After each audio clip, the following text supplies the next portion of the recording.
our speaker for the evening, Dr. Clark Wernecke. So I'm giving it the French pronunciation. I think I've heard Wernecke, but that's blasphemy to me. So how do you pronounce your name, Clark?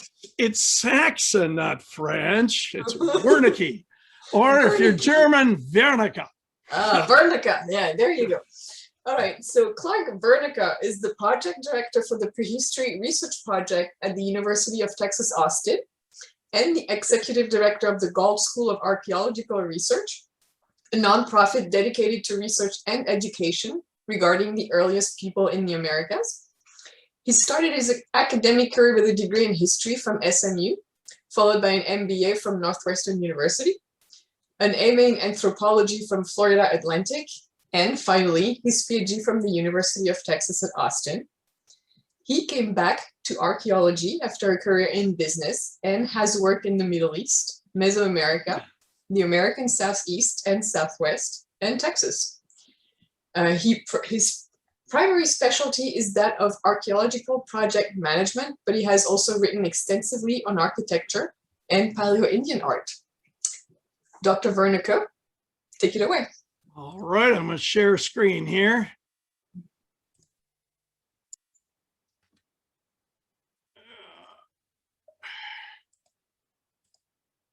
Okay, hopefully everybody can see this. Well, good evening, and thank you all for inviting me to speak tonight. As Eleanor mentioned, I'm a field archaeologist currently researching the earliest peoples in the Americas, but I've also seen my share of cave archaeology as well.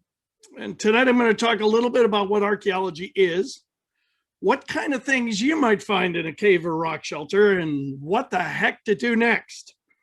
I'll finish by telling you a little bit about the work I'm involved in now, to give you a little idea of what's going on here in Texas. First, we're going to start with just what the heck is archaeology anyways? What is it that I'm interested in, and what am I looking for?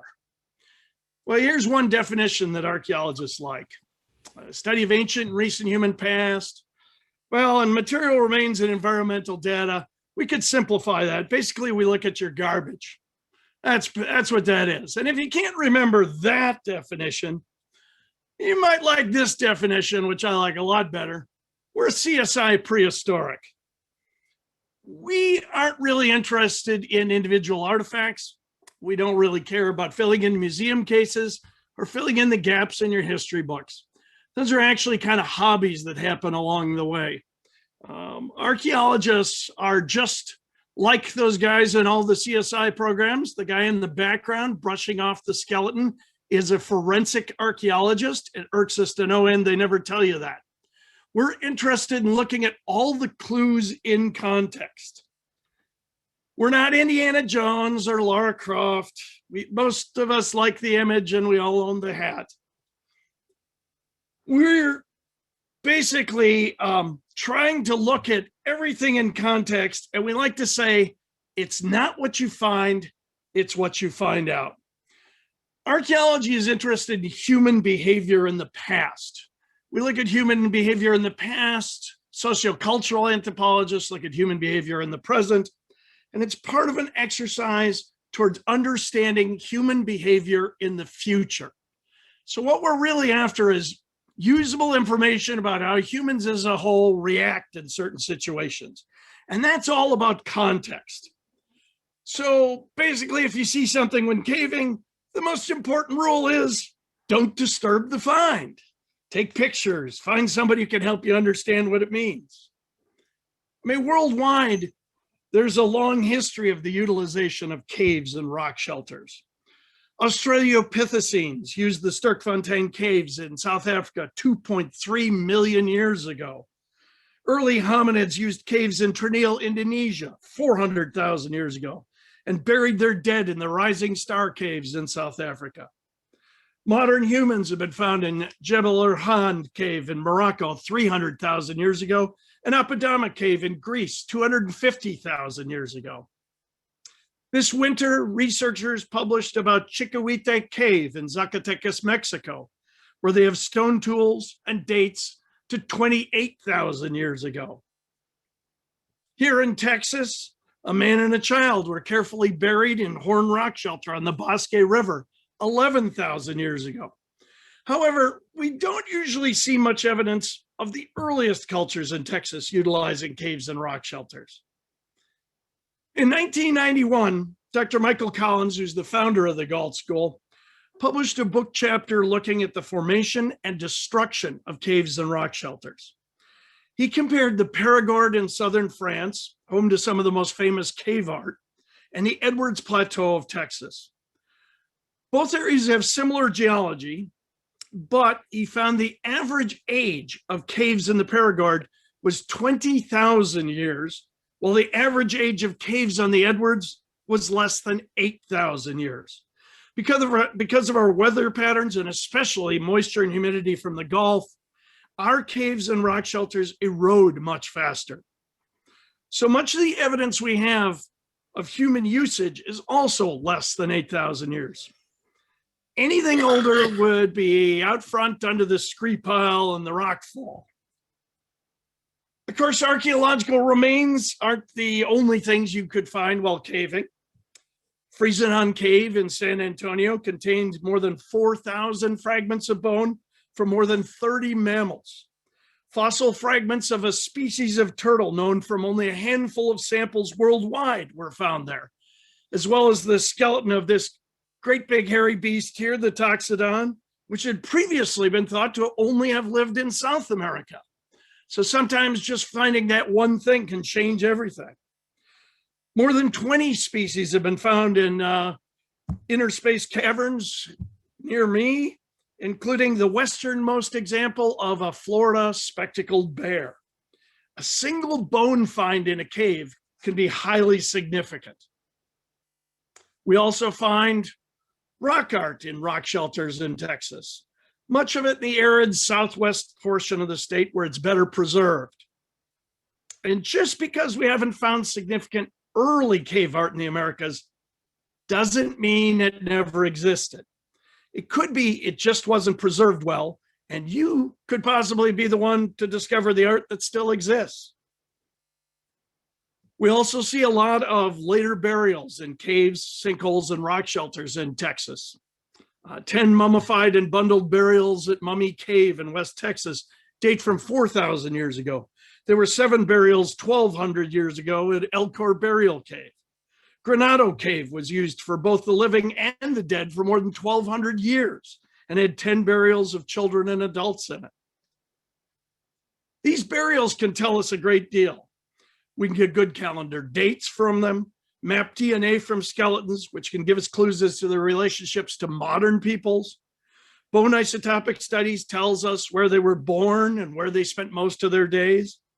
We can also gather evidence for their diet and for the surrounding environment during their lifetimes.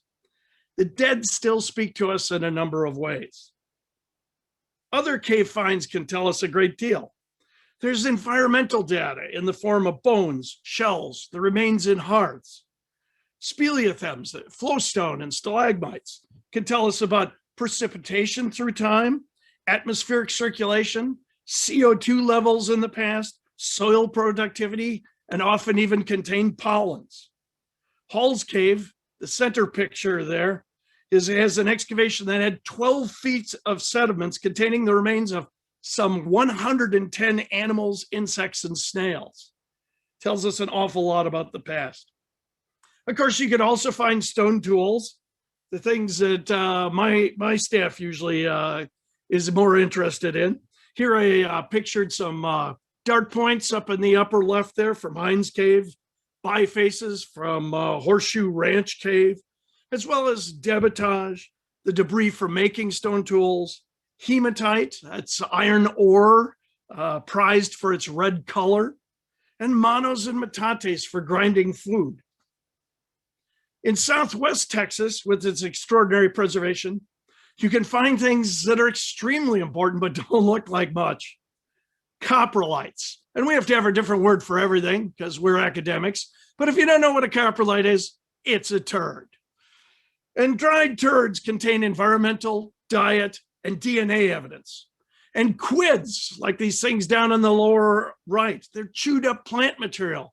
People used to, I guess The old red men culture is very old. You know, they always like to tuck a wad between the cheek and gum, I guess, but different things in the past. And these chewed quids will get thrown out afterwards, and they have the same kinds of evidence. You could pull DNA from them. In addition, people find things preserved that are completely foreign to us here in Central Texas.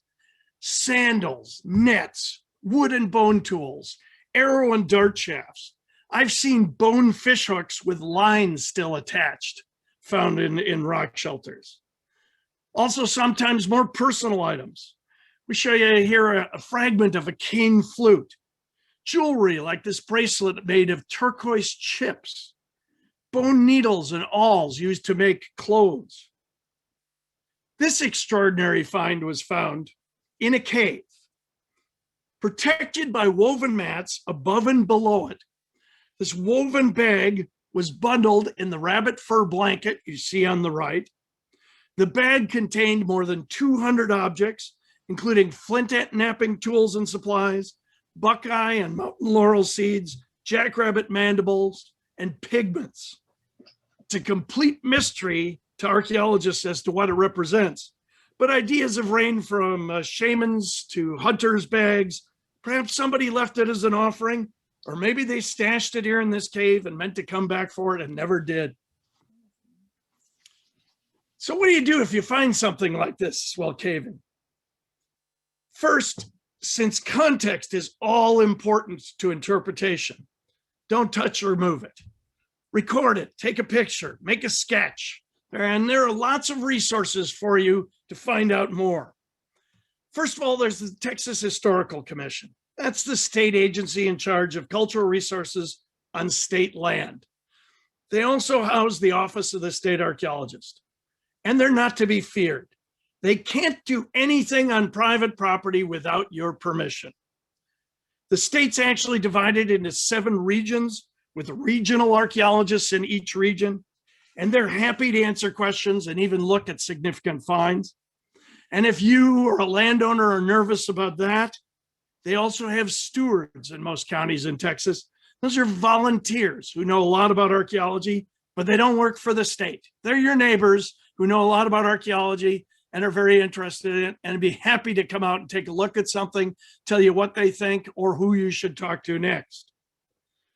There are, of course, a number of universities and community colleges with resources like the Center for Archaeological Research at UTSA, the Center for Archaeological Studies at Texas State. The Texas Archaeological Research Lab at UT Austin is actually a state repository for all archaeological records. Or ourselves, the Galt School of Archaeological Research. We're all happy to talk to people about what they've found or seen. We get a lot of emailed or texted photographs. We just ask you, for God's sakes, to make sure that they're in focus. I get an awful lot of fuzzy brown pictures of rocks all the time, and we'll tell you what we see. Lastly, we have the Texas Archaeological Society, which is the largest avocational and professional archaeology society in the nation, with, I believe now there's 22 local organizations as well. The TAS also offers stewards who can help you understand what you have. They have educational programs like Archaeology 101, ceramics, lithics. They have speakers that they offer, and they have a yearly field school that takes place the second week in June every year. This year it's in Kerrville. It's one of the best parties I've ever been to. Some years back, we had one up in the Panhandle. The first night, the rancher that was hosting us had a big barbecue.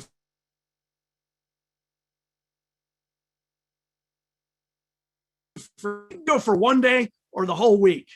And you don't have to know anything about archaeology, but if you want to learn, that's a great place to learn about it. So with that said, and a little bit on caves, and probably some of you already know most of this, I'm going to segue to give you a little background on the work that I do. The Gault School of Archaeological Research is a nonprofit that's dedicated to research and education regarding the earliest peoples in the Americas. And we're all taught that 13,500 years ago, when the sea was a good 200 feet lower, nomadic big game hunters wandered across Beringia, the so-called land bridge, and came down to the Americas through an ice-free corridor. Right? We always said they're chasing mammoths like these idiots. Problem was, there's absolutely no archaeological or geological proof for that. It actually starts in 1590 with a Jesuit priest who said, well, everybody in the New World looks kind of primitive to me, but I know that everyone died except for some people who landed in a boat on a mountaintop in Central Asia. So people must have walked here. And that's actually where that hypothesis started. And in 1979, a site called Monteverde was excavated in southern Chile that dates to at least 14,800 years old. There's actually an older component, but even if you're really conservative and will only accept 14,800 years ago, that's more than 1,000 years before we previously had thought people arrived in the hemisphere, and it's on the other end of the hemisphere. So scientists now are looking at multiple hypotheses, various new ones, and trying to figure out ways to test them. Other sites have turned up new data. Linguistics, the study of how languages evolve, suggests older migrations. DNA evidence suggests many different things, including multiple migrations through time. We've even found 14,300-year-old coprolites. Again, that's just human turds in a cave in Western Oregon. People were using this cave as a bathroom 14,300 years ago, south of the Great Ice Sheets.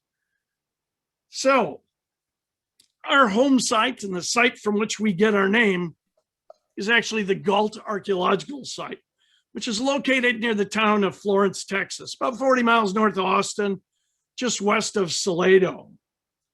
So why is Galt important? Well, the site's been one surprise after another. In excavations since 1999, we've recovered over 2 million artifacts. Included in that is over 60% of all excavated artifacts of the Clovis culture, the oldest named culture in North America that we used to think represented those first peoples. We also recovered more than 163 incised stones, like the ones up in the upper right here, pieces of limestone and chert with engraved designs on them. And the oldest ones we have from Galt are the oldest dated art in the Americas. We found a rectangular gravel floor. Doesn't really surprise me if you want to get up off the clay and not get wet, but it's about 4 inches thick, about 7 feet square. And there's evidence around it to show that it had a structure on it. And it dates older than 12,700 years ago, making it the oldest excavated house in North America. We recovered more than 20,000 pieces of bone and shell. The usual suspects are here, including the extinct bison, horse, and a Columbian mammoth mandible, and other bone fragments. The mammoth mandible was found with a Clovis point and 22 butchering tools, making it a mammoth kill site, one of only 17 currently known in the Americas. Turtle is something that's found on almost every Paleo-Indian site, including Galt. These are all Homo sapiens, modern human beings just like us, and they never passed up an easy meal. These early Texans were not big game hunters. They were broad spectrum hunters and gatherers. We have hundreds of sites with turtle. We have 17 mammoth kill sites. But it looks kind of stupid to show 15 half-naked guys poking a turtle. So we still show 15 half-naked guys poking a mammoth. Unfortunately, we always show 15 half-naked guys poking a woolly mammoth, which we never had in Texas. They don't get any further south than middle of Illinois. So even the picture in the textbooks here in Texas has the wrong animal in it, among other things. There was even more at Galt. We kept finding artifacts down below the Clovis strata. The Clovis strata dates between 12,700 and 13,500 years ago. So starting in September of 2007, we began excavating a large step unit, which you can see in that lower left, that exposed an area about 14 feet down. We finished it in 2015, and we did find tools. The ones I've shown a little earlier, but these all of them here that are older than Clovis, 130,000 artifacts that date between 16,000 and 20,000 years ago. Some are going to be a little problematic to explain, like the projectile points on the right. If you don't remember your metric, we tell people if they put an English measurement on one of our forms, we will beat you within 2.54 centimeters of your life. So that scale is only about 3/4 of an inch. These are very, very tiny. And most archaeologists would say, well, obviously they're arrowheads. The problem being the bow and arrow, at least from what we know up until this point, didn't get to Texas till about 800 AD, about 1,200 years ago. And arrow points are usually on the surface. These tiny little things were 14 feet underground under a whole lot of other cultures. So either these people are using the bow and arrow, and then later cultures didn't for a while and used the atlatl and larger darts, or they're using a system we don't even understand yet. A lot of this will take a lot more searching to find other sites like it and more data to help us sort out what's going on. We have enough material that Galt might be the defining site for the culture prior to Clovis. I've been arguing for years for the Clark culture. I'm not getting anywhere on that. So maybe the Florence culture or something like that you might hear about. In July of 2018, we published this article in Science Advances, which is one of the premier science publications in the world.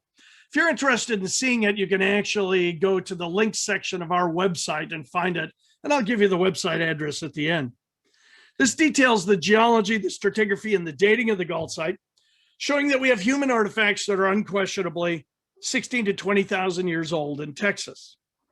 And of course, the news was quickly picked up by electronic and print media throughout the United States, and then by our friends in Great Britain. Here's the Daily Mail's headlines. I mean, they almost speak the same language, so that didn't actually surprise me. But then articles were written in magazines, newspapers, and online throughout the world. In fact, there's more interest and knowledge about the Galt archaeological site outside the US than there is inside the US. One of the first publications that we saw was the leading newspaper in Santiago, Chile. When Monteverde had been found in Chile, a lot of North American archaeologists had dismissed it. And I got to say, there was more than a little bit of cultural bias and racism involved, saying, well, it's in South America. What do we know, you know? And that kind of irritated the Chileans, as you can imagine. So the leading newspaper in Santiago, Chile, published a large article talking about Galt and Monteverde, and you could sum it all up with, we told you so. So since 2015, we've actually been spending a lot of time in the lab, writing up our findings from this incredible archaeological site. For every day in the field, there's about 40 days in the lab to figure out what it means. We've had the help of lots of volunteers. More than 2,300 volunteers from all over the world worked at the Galt site. And each year we usually go through about 35 volunteers and students that work in our lab with us, and several hundred that work in the field on our projects. Our draft of the Galt monograph is supposed to go to the publishers this spring, and hopefully we'll get it off our desk. Now, the Galt School of Archaeological Research is a nonprofit interested in research and education regarding the peopling of the Americas, not the peopling of Texas. So we keep busy with a lot of other projects. We've worked on early man sites from Oaxaca, Mexico, a possible mammoth kill site in Guatemala, searched for underwater sites with NOAA in the Gulf of Mexico, examined a possible bison jump a couple of years ago, did lithic analysis on an early man site called Huaca Prieta in Peru. And volunteers and Galt School members work on usually 10 to 15 sites here in Texas every year. The Galt School disseminates information to professionals through conferences, books, journal articles. We have bibliographies on our website of those. We try to communicate what we've learned to the public through news, popular media. We've done things like Scientific American Frontiers, NOVA, National Geographic specials, and venues such as a permanent museum exhibit at the Bell County Museum in Belton. We administer and maintain the Galt archaeological site for the Archaeological Conservancy, which is a nonprofit that protects some 500 archaeological sites nationwide. And we use it as a venue for outreach and education. We have monthly scheduled tours of the Galt site, and we'll schedule a tour for any group of 10 or more. So if you guys are interested, start talking about finding a date.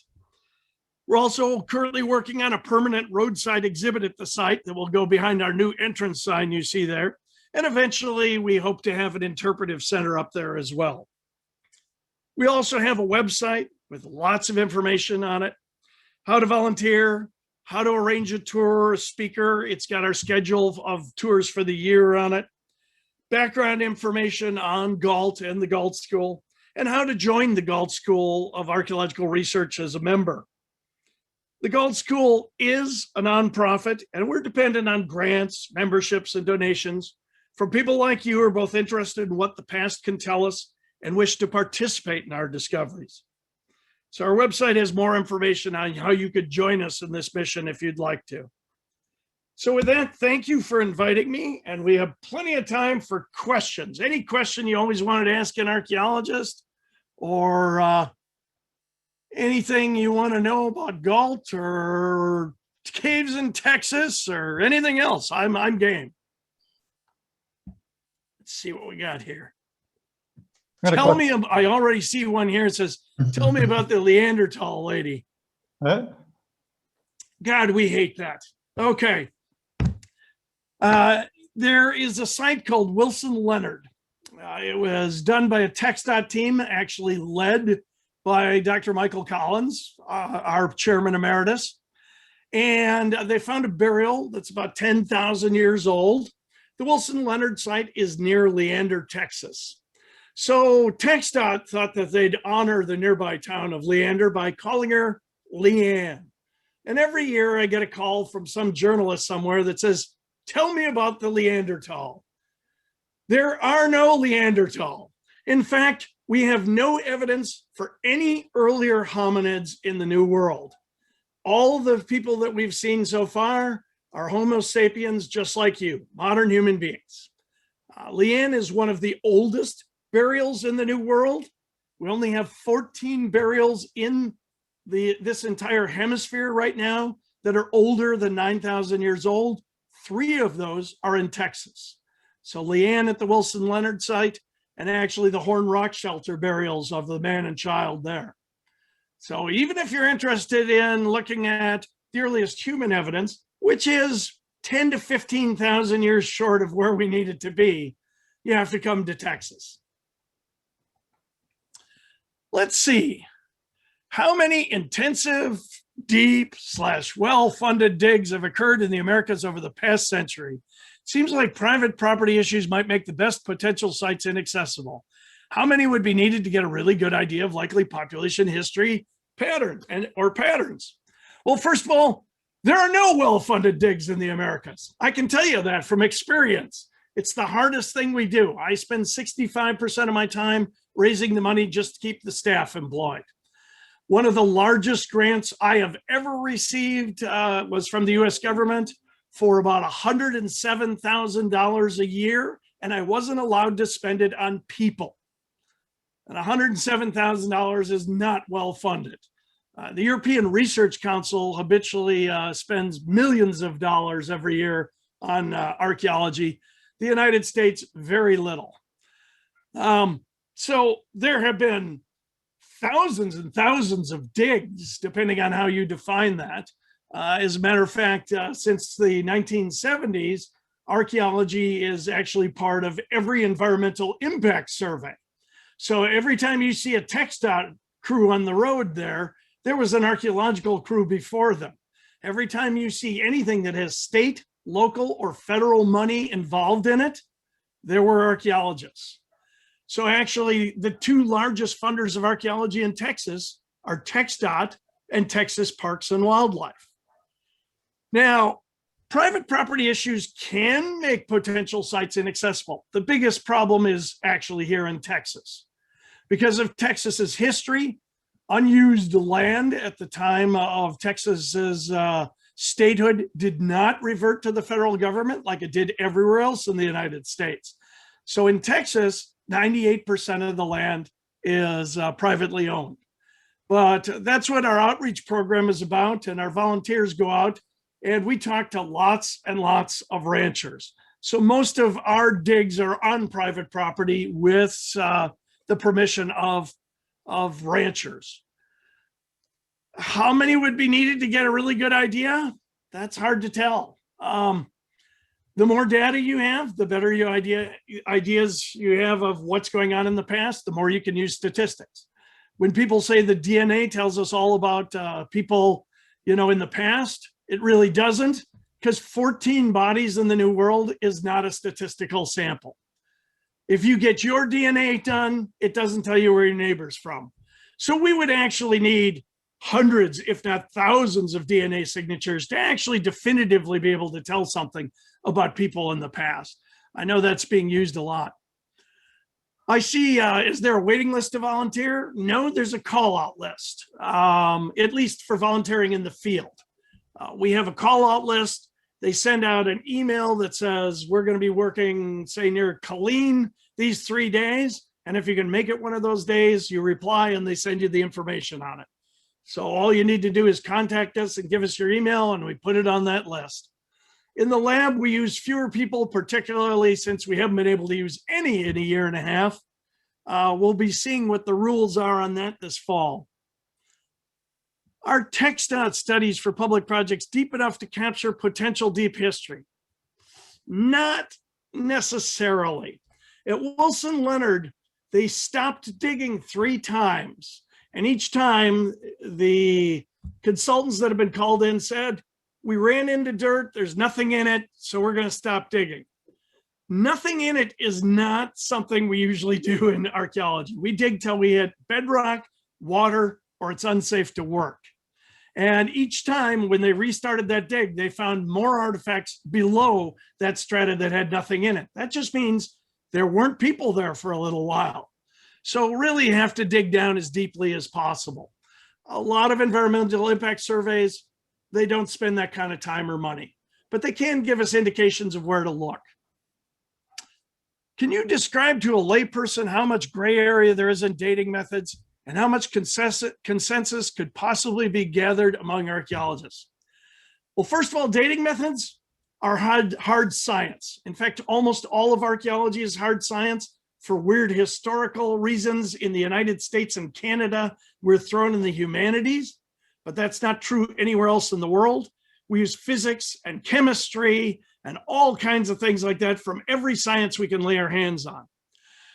There is not a lot of gray area in dating methods. When you're looking at very, very old dates, they might shift a little now and then. It depends on what dating method you're using as we better define them. For instance, radiocarbon dating has been used since 1958. It's a very well-defined thing looking at the half-life of carbon-14, an isotope of carbon that living things take in. It's good from about now till about 55,000 years ago. You can't use radiocarbon dating effectively for anything older than that. We use other things, uranium, thorium dating, paleomagnetism, thermal luminescence, optically stimulated luminescence, all these different kinds of physics dating to try and get dates. We want all those dates, and on any particular site, you want to do as many dates in as many different ways as possible. And then we compare them to the relative dates. That's dates to things we already have dates on. So like styles of projectile points and things like that. Just like you can date a kitchen if it's got avocado appliances, or a car by looking at it and saying, well, I know that's a Model T and I know when that particular model was made. We can date a lot of artifacts that we've looked at for a long time. We want those relative dates and the absolute calendar dates to mesh. And if they do, you have a well-dated site. So I know a lot of people don't necessarily believe in physics dating, but it's a fact. There's not a lot of gray area. And consensus, it all depends on which archaeologists you're talking about. There is generally consensus among people who look at the first peoples in the Americas now. I'd say 98% of my colleagues agree that people were here a lot earlier. They could not have walked here. They had to have come along the Atlantic, the Pacific, or both coasts in boats. And that's pretty much the consensus. And until we get more data, we aren't going to go much further than that. Other archaeologists work on different aspects of human behavior in the past. You get archaeologists who specialize in certain time periods, geographical areas, or cultures, like a Mayanist or an Egyptologist. That's all they do.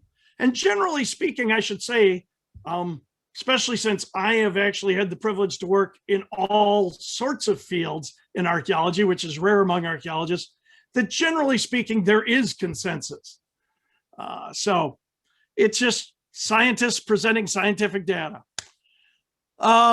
Someone here says, you mentioned the bow and arrow wasn't previously known in the Americas till 1200 years ago, or was it 800?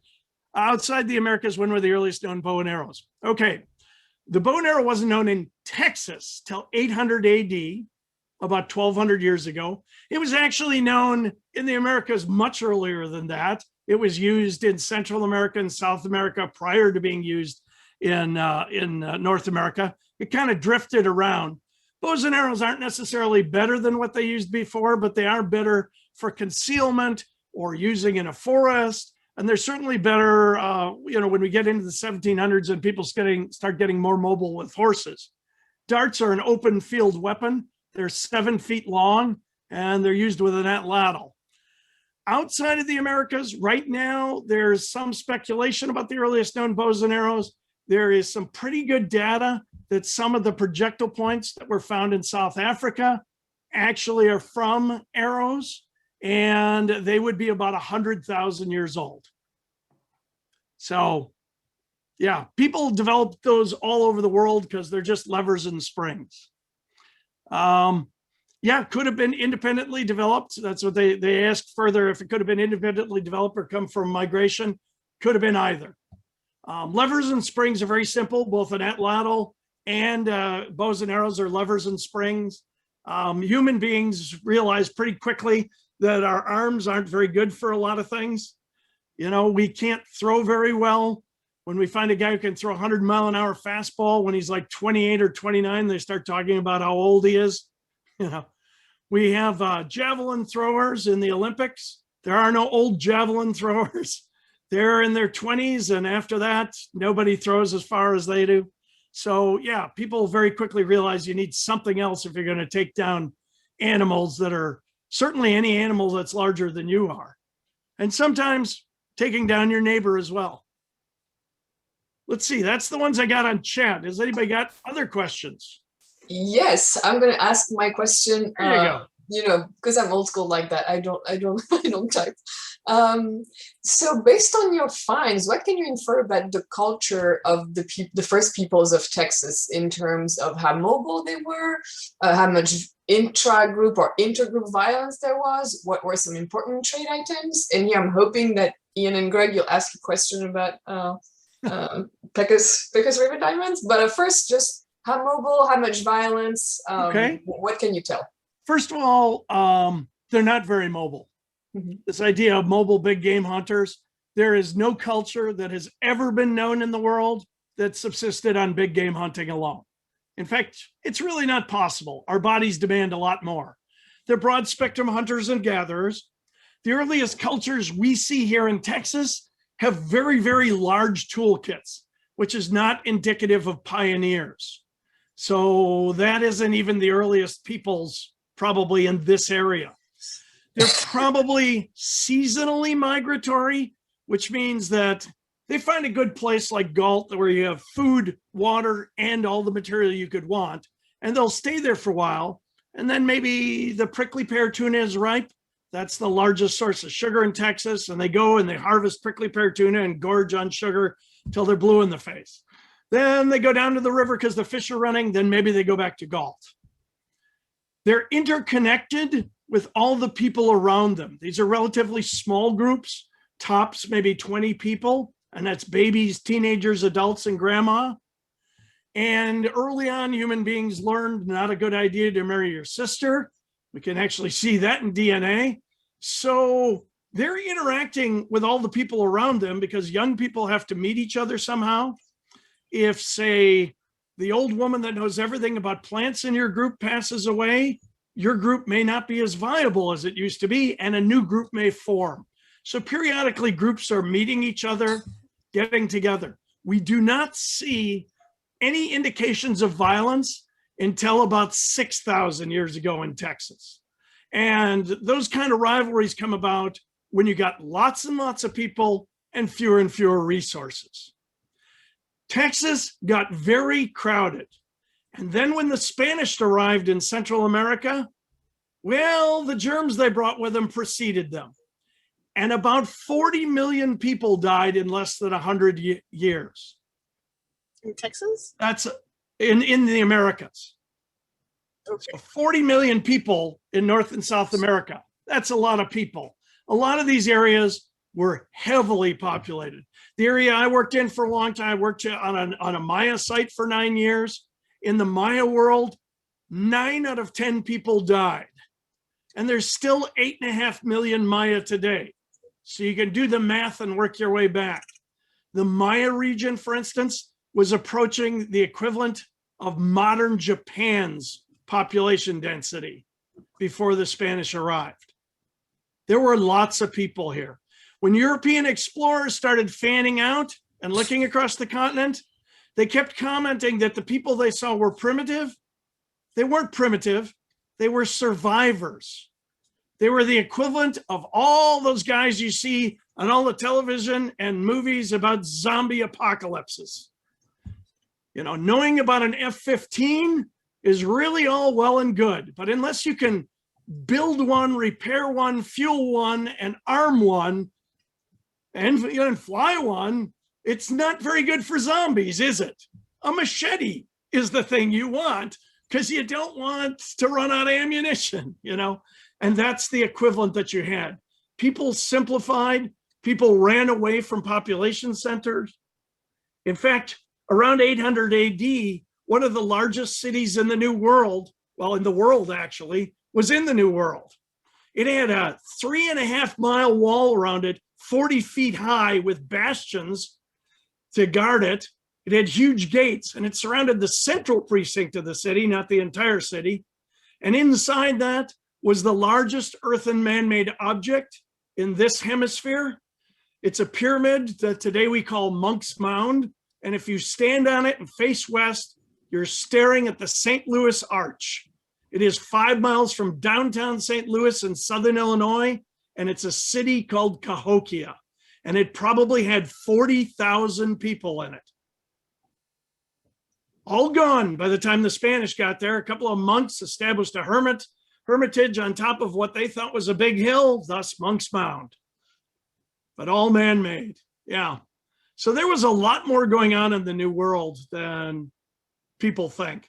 And when you get those population densities, that's when you start seeing violence. When you start coveting what your neighbor's got, or maybe you don't have enough food and he does. So long answer to a short question. Anybody else got any? None? You guys are all tired out from archaeologists. Huh?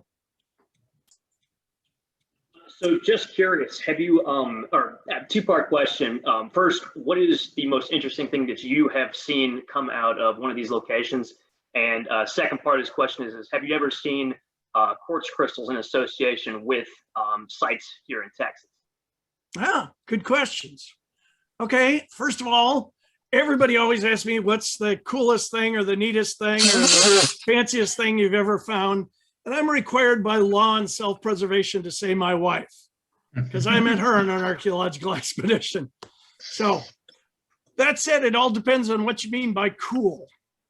Probably one of the neatest things I've ever found was just a small ball of clay that people were using for cooking, rather like the clay briquettes in a modern gas grill to spread heat. And this little ball of clay had the imprints of 2 fingers and a thumb in it. We use the same technology the FBI uses for recording digital fingerprints. And we were able to trace a young woman who lived 8,000 years ago to another site 30 miles away.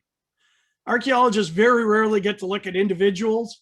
To me, that's really cool. To be able to look at an individual who lived 8,000 years ago and at least track some of their footsteps. So yeah, that's probably the neatest thing I found now. Let's see, what was the second half of the question there? Ian and Greg? This is going to sound oddly specific. Have you ever seen quartz crystals? Quartz crystals. That's right. Yes. And yes, we have. In fact, at Galt, we have a quartz biface that's of Clovis manufacture, so somewhere prior to 12,700 years ago. And a lot of sites, for instance, on the East Coast in Virginia, for instance, there's a lot of utilization of optical quartz. People like particularly optical quartz. You do see bull quartz, smoky quartz used occasionally, but just like today, if you find clear quartz, they go, wow, that's really cool. That's pretty neat. And they trade that stuff. The other thing we see highly traded is obsidian. Same reason. It's pretty cool. Alabates Church here in Texas. Alabates comes from Alabates National Monument north of Amarillo. And Alabates Church is red with white streaks through it, so it looks like raw bacon. Reds are really important to color to people. My kids still pick up red rocks on the beach. They did the same thing. So people are trading these things. We were actually looking at this. The biggest problem is trying to source this stuff. Normally, you would say the nearest large source of optical quartz is over in Arkansas, but actually at the Texas Memorial Museum, if you go up there, they have a 400-pound optical quartz crystal that came from a geological vug that's now underneath Lake Buchanan. So there are these geological vugs, kind of like giant geodes, basically, that do have quartz here in Texas as well. And yeah, when people found those, they either used them or they traded them. So it's important. Let's see, Kevin here asked, what do you look for when looking for a potential site? Water and hills, or does topography change too much over the length of time to rely on current topography? Topography is actually probably the last thing we look at. We look for old soils and we look for deep soils. For me to find something, it's got to be in context. So I need to find the right type of soils with the right ages, and I need to find them where they still exist. So oftentimes, many of the ranchers that I've dealt with over the years say, when they call me up, all they're hearing is the rattling of my keyboard in the past. Because usually, first of all, they're pretty cagey about where they live, first of all, because they all think we have superpowers and we're going to confiscate their artifacts or land. And there are no laws in the United States regarding archaeology on private property except burial laws. So I don't have any superpowers. But what they don't realize is if they give me enough clues as to where they live, all the counties have their tax rolls online, and I can look in the CAD and find out exactly where their ranch is. And I superimpose that on Google Earth Pro, where I have soil maps, the hydrology, and the geology maps for Texas. And I will look at that property and see, is there any soil there? Is it of the right types of soil I'm looking for? Is it old enough to even make it worth my while going out there to take a look? Now, when we do get to a site like that, a ranch like that, that's the first indication. Then we look all over, we look at what's on the surface, and we particularly look for erosion features, ravines or cut banks and creeks and stuff like that, that'll tell us what's underneath. If I can avoid digging in places that don't have archaeology and save time and money, that's also important. And then lastly, we just have to dig holes. And we got to dig a lot of holes every year. And the way we describe it is you got to kiss a lot of frogs, because it might have everything going for it. There might have been stuff older than 9,000 years old, which is Paleo-Indian here in Texas, found locally, which might have some indication somebody might live there. There might be stuff on the surface, which means people have lived there for quite a while. But I got to dig a deep hole, and I got to pray that there's something towards the bottom. And we do a lot of those, and oftentimes we will get back to early Paleo-Indian. Very rarely do we get back to, say, Folsom or Clovis. And to date, we have not been able to find anything older than that at another site. So we test lots and lots of sites. What I need to find is a pattern. That's how we look at human behavior. So while Galt is a really interesting thing and everybody accepts that it's very old, it is not a pattern of behavior. It is a single site.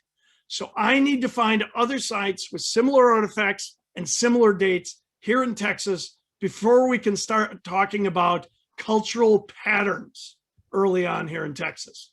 We now know people were here a lot earlier. We just don't know much what they were like and what kind of things they thought were important. And that's what we'll find with more data. So good question. All right, so I know you just mentioned how, oh, Tom, you have a question? Is there another question out there? Tom, I don't think I can't hear you. You can unmute or you can type it into the chat. I can see either one. All right, so I think Tom will type his question. He's just waving. I'll ask a quick one beforehand if you Sure. don't mind. So I know you just mentioned that it's hard to see a pattern, but I was wondering, based on the burial sites that you found, what can you tell of sort of the value of human life throughout this time period? Because, you know, in terms of what you see in children burial, because in Europe, you know, you have the Oliver Twist time where children were just, you know, you put them in the factories and they were there to work and, you know, not to be real people, so to speak. So do you kind of see that too? Like, oh, this is a good time. Families are tight-knit, or this is not a good time. There are no children buried in any special way. We do say that, but there is no real such thing as the Oliver Twist time. I mean, at the same time as you have children working in factories, you certainly have children being buried with their parents and everything else with lots of grave goods. It's poor people that get ignored. You know, it's not children per se. It's poor people. You don't have as many of those in the past. You know, if you're working on say hunting and gathering, it takes about 20% of your time to subsist in a really good area. And they do pick pretty good areas. So, you know, poor is something that arrives when you get more people and fewer resources. So most of the people we're looking at, they cherish their children. We see child burials like the one at Horn Rock Shelter. They were buried with great care and a number of artifacts.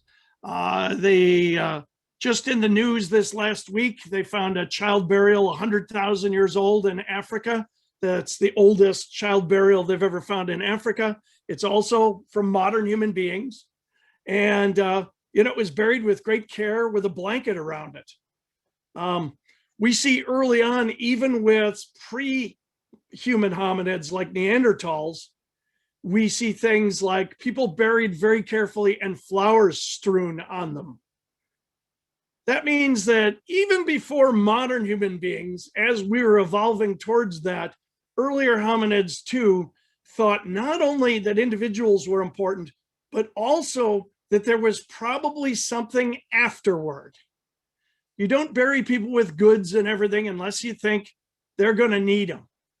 So people believed in some kind of afterlife or something like that, or believed that they were going to another place or another plane. So yeah, that's very old with humans. And we see that a lot. And not just, you know, Granado Cave, we had 10 burials, half of them were children. And those children were buried with great care, and half of them were older adults. So they, you know, they cared just as much when a child died as they cared when an adult died.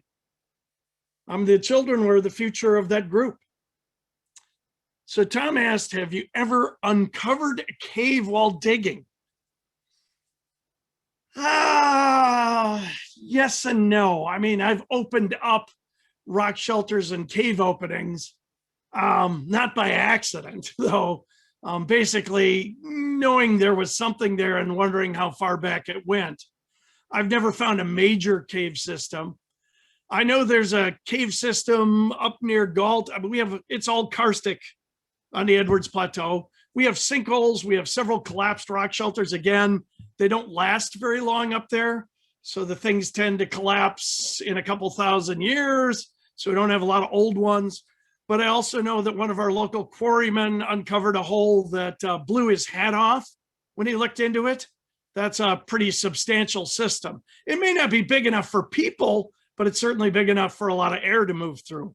I've looked at several sinkholes with looks like pretty substantial water features going off of them, where you can see where the water has eaten somewhere down in there. Most of those are plugged, so we can't go much further. And I don't know how much excavation it would take to open up one of those. For all I know, it's all filled. It's just loosely filled. But so I have seen those. I saw a lot of caves in Mesoamerica, same kind of geology. The Baca Plateau between Belize and Guatemala and the plateau in the Petén are all karstic features. One sinkhole that was near where I was working was 3/4 of a mile across with a forest at the bottom of it. And we had wildlife conservation people rappel down in there to look at the forest because they were hoping to find some pristine forest. And none of the rainforest in Mesoamerica is pristine. It's been utilized by humans for a long time. So it's biased towards usable species. But they thought bottom of this sinkhole, they were going to find some pristine forest. When they got to the bottom of the sinkhole, the first thing they saw was Maya ceramics. The Maya had been there before them as well. So oftentimes we'll see a lot of usage like that. One cave I went into down there, we went about 1.5 miles into a mountain, following a stream before we decided it was probably better off for us not to be going that far into the mountain. And we just turned it over to some certified cavers rather than just the archaeologists. But even so, throughout the first 1/2 mile into the dark of the cave, we saw Maya burials. People had been utilizing that, not uncommon worldwide. People often think that caves and deep rock shelters and sinkholes are portals to the underworld of some sort. They usually associate the darkness with what comes after death and the light with life. So yeah, we see that all over the world where people are utilizing caves and rock shelters in that manner. So good questions. Any others out there? Out of curiosity, you said I forget the name of the actual shelter, but the shelter with the 10 Granado Cave, yeah. Yes. Were there any signs that any reasons they figured they were, how they died? Like, did they figure out a cause of death? I haven't looked at the report on those bodies. We do look at that and we do determine that. We do see ones later in the Archaic, for instance, with projectile points in them, skull fractures, arm and leg fractures, things like that. So you see signs of violence later on. Oftentimes the earliest ones, for instance, the Horn Rock Shelter, there's no indication why either of those two people died. The adult may have died of old age. The child may have gotten sick or something. There's no signs that they died of violence. We do go over those when we get a chance to, and it also depends on whether or not we're allowed to. So finding bodies is covered by, well, especially in state, federal, or anything that involves state, federal, or local funds, government funds, is actually comes under NAGPRA, the Native American Graves Repatriation Act. And so we have to communicate with the Native Americans who once called Texas home. Not the three groups that are here now, they're all immigrants, but most of the folks are either in Arizona, New Mexico, or Oklahoma. And we communicate with their tribal historic preservation officers. Some of them are very interested in scientific analysis of remains, some of them not. So it depends on what they do. Out of respect, we don't do anything until we hear from them. So there, I'd have to look up the report on Granado to tell you on that one in particular. Oftentimes there's not a real clear indication, because if they died of disease or something like that, until you get the European diseases that leave a lot of evidence on bones, people sometimes just get sick and die or eat the wrong thing. One burial I saw was a young woman from about 6,000 years ago, and she's missing one of her feet and has sharp fragments of chert embedded in the long bones of that leg. Chert, which is the thing that people like to make tools out of, is a cryptocrystalline silicate. It is mostly air and water. If you heat it up really rapidly, it explodes like a bomb. And my guess is somebody had chert somewhere too close to a fire. It exploded like a grenade and blew her foot off. You know, so yeah, things like that can sometimes be indicated. So somebody asked, are rookies allowed to volunteer? Yes, no experience is required. We just team you up with somebody who already knows how to do the paperwork and when not to use the tools that we normally use. So no problem whatsoever. You don't have to have any archaeological knowledge whatsoever. We just team you up with other folks.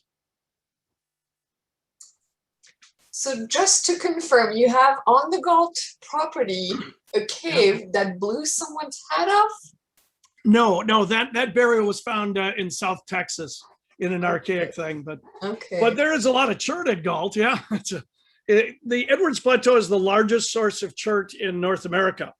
So we find Edwards Plateau chert more than 1,500 miles away archaeologically. If you've got big chunks of it in your backyard and been cursing it all this time, it's worth $3.50 a pound on eBay and Craigslist. And modern flint knappers still pay a premium for Edwards chert, and the post office was stupid enough to give you a set rate box. So there you go. I just gave you guys all an idea for an eBay business. Look, I think you were responding to the chert, like explosive. I think Eleanor was asking about the big cave that had lots of air. Yeah, right? it's across the road in one of the quarries, and we aren't digging in the quarries. We have good dealings with the quarries, but obviously I have no desire to dig in quarries because the rock they're digging is 150 million years old, and I don't care. The paleontologists might. They look at the fossils there, but we get asked all the time as archaeologists, especially by school kids when we give tours, what do you do when you find a fossil? I go home. I don't care. Archaeologists are only interested in human beings. So if it's a fossil, great. I know some paleontologists. We used to have one on staff. We just kick it over to them if we think it's cool, but not my problem. So yeah, the quarries are digging in rock that's far older than anything I need to deal with. So yeah, not my problem. All right, any more questions? Lots of good questions tonight. And I'm hoping, I mean, you guys are the guys that go out there and explore these things. And you find new caves, you know, next time, maybe if you see what looks like a fossil or something like that, like I said, take a picture of it. Find out, you might be the person who finds that next big piece of the puzzle, you know, finding rough. Yeah, you know, finding, you know, a couple of bones at Friesland Cave tells us there's an animal here we didn't know existed out of South America. You know, finding a bone of a human somewhere could tell you about the oldest peoples in the Americas. Finding a tool or something like that could be really important piece of the puzzle. And oftentimes those pieces get, you know, people come in and chisel them out of the rock or take them from caves or rock shelters or archaeological sites and take them home and glue them in a frame on their wall. And we lost all that information. Once it's removed from context, just like every good murder movie and murder mystery, it changes the entire story. It's why all those movies depend on one artifact being, you know, mislaid or removed. And so the whole movie, you think one person did it, and then you find, you know, a cigarette butt and you realize it's somebody else. I like the people are chatting there. Photos in focus and a scale is nice. And if you don't have a good scale, even getting your damn hand in place there or a shoe, you know, we actually have a picture of the deep hole that we use as a joke because the person in there is a tiny young lady and she's actually 1.4 meters tall. And we use her as a scale. So. I have a question. Yeah. how much of the research do you do is like microscopic, like it's found in like the soil next to something that you find? Lots.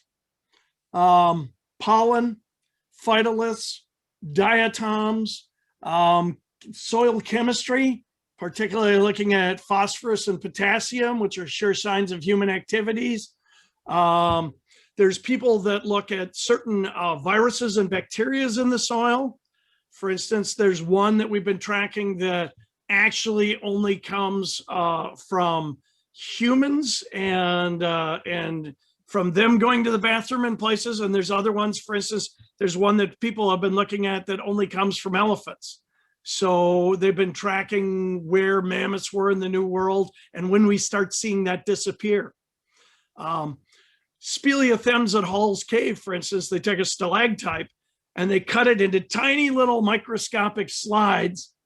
And each one of those has information about the environment at that time. And because the stalagmites built up over time, it's like tree rings. You can go through that and you can see pollen. You can see, what the atmosphere was like at the time, what the rainfall was like at the time. All those things show up in there under a microscope. That's cool. Yeah, so there's a lot of things. I mean, we use a lot of high-powered microscopy.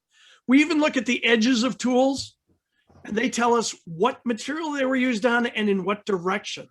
So we can tell the difference between woodworking, bone working, meat cutting, hide scraping, cutting, and punching, dry and wet grass cutting. Sometimes we can get out of microcracks in tools, DNA samples, and we can actually see if they were used to butcher animals. For instance, at Galt, we found tools that were used to butcher horses, bison, and mammoths.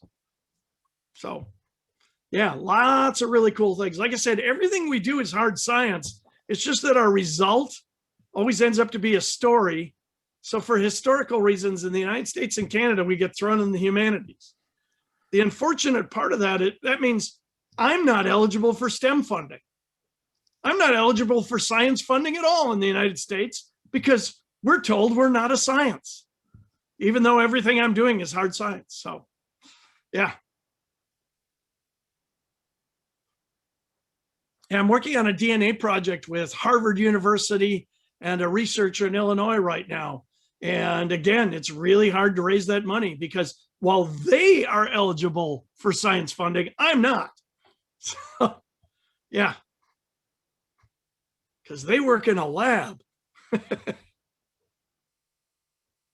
Any other questions out there? Or have I exhausted everyone? Seeing a lot of nods. Hopefully you all learned something about archaeology that you didn't know. Mm-hmm. And I'm depending on you guys.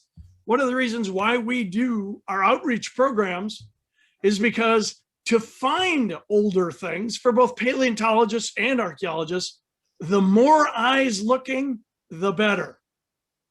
So you guys are our extra sets of eyes, just like all of our volunteers and Galt School members are. Those more people out there looking for evidence, there's a better chance I'm going to find it. We're on it, Clark. You're on it. Good. Find something for us. Yes, we'd love to. We'd love to. Yes, like you said, we did collaborate recently with the Central Texas Archaeological Commission. So I don't know. Yeah. I'm guessing it's going to take a while for results to come out. Well, science takes a little bit of a while. Absolutely. Some pretty cool things can come out of it. I mean, I worked with a lot of cavers, including a lot of cavers from Texas when I was down in Mesoamerica, because there's a lot of work being done in those caves. In fact, one of the students I trained later became the field director for a very large project that did nothing but look at caves. So, yeah. What is the name of that project? It's what do they call that now? BVAR, I guess, the Belize Valley Archaeological Reconnaissance Project. So, yeah, they've been looking at caves on the edge of the Belize Valley and the Vaca Plateau in Belize for years. And there are a lot of them. Interesting. Ethan, I'll let you take it away. Thank you very much. Unless there are other questions or... I think you ran out. I see great stories, great program. Thank you. Thank you guys for listening to It was really good.